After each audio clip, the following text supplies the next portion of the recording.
जानना चाहेंगे कि इस संस्था के मुख्य उद्देश्य क्या है और ये गरीबों, असहाय और बुजुर्गों की सहायता कैसे करती है।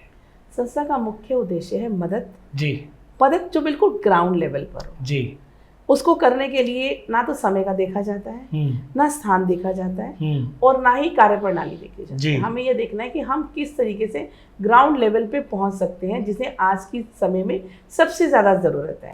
देखिए, अब आज की उसमें देखते हैं, हम देखते हैं बहुत हमारे हिंदू धर्म में बहुत भंडारे होते हैं जी। लेकिन एक बार हम उन भंडारों में से होकर निकल जाएं तो सबसे पहले तो हमें वहाँ पर जो जूठा मिलेगा उसमें वेस्टेज ऑफ अन्न बहुत मिलेगा। हम लोग हर जगह देखते भी हैं। अब हम उस चीज़ को दरकिनार नहीं कर सकते बिल्कुल कि भाई हाँ वेस्टेज नहीं है, बहुत वेस्टेज होती है और उसी से ही कम से कम और 100-200 लोगों का पेट भर सकता था बिल्कुल। लेकिन हम वो सड़क पे लगा करके कई बारी वाहवाही और कई बारी शाबाशी और बहुत सारी चीज़ों को हम शो अप करते हैं। तो हम लोगों को चाहिए कि हम सेवा करें, हम अपने धर्म की, अपनी संस्कृति में जो दान देने का जो हमारी परंपरा है हम उसको बढ़ाने के लिए उन लोगों तक पहुंचे जिन्हें उस समय में जरूरत है। जरूरत ये नहीं है कि कोई भिखारी सड़क के किनारे बैठा है, सिर्फ उसी को जरूरत है।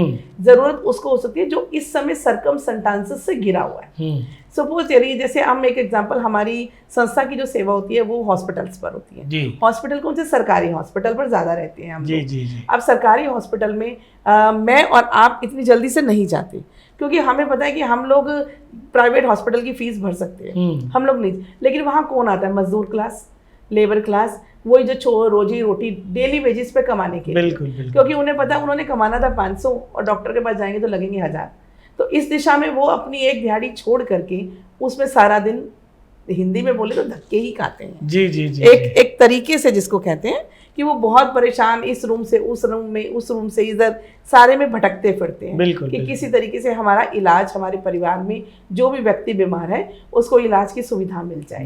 तो उस सुविधा, अब उसमें कई बारी ऐसे भी हो जाते हैं जो रियली उतने ज़रूरतमंद नहीं थे उस दिन में, लेकिन आज उनका सुबह से लेकर शाम हो गई वहाँ भटकते हुए, वहाँ परेशान होते हुए, तो एक कप चाय, 2 रोटी या कुछ भी खाने की कोई भी सेवा, फलाहार या कुछ भी तो वो उनको जब मिलता है ना तो वो उनके ना इस मानसिक राहत से लेके इस दिल तक राहत पहुंचती है।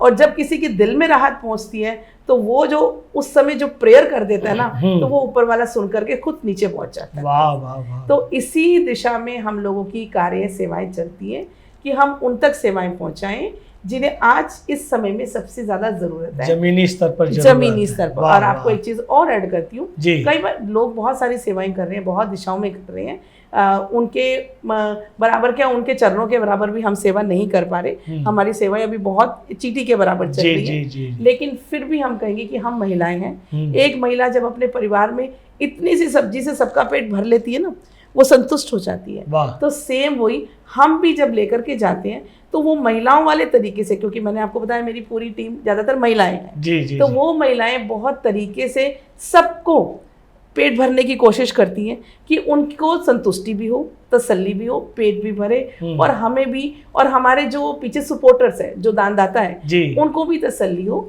कि हाँ भाई हमने जो भी दान किया या जो भी हेल्प की, सपोर्ट किया, वो सही जगह। वाह, अच्छी बात है ये। वाकई आप अच्छे मन से, सच्चे मन से, नेक नियत से आप कर रहे हैं, तभी इतनी सारी सुविधाएं आपके उपलब्ध हो पा रही हैं। ये वीडियो YouTube पर देख रहे हैं तो हमारे चैनल को सब्सक्राइब करें और बेल आइकन को दबाना ना भूलें। अगर आप Facebook पर ये वीडियो देख रहे हैं तो हमारे पेज को लाइक करें।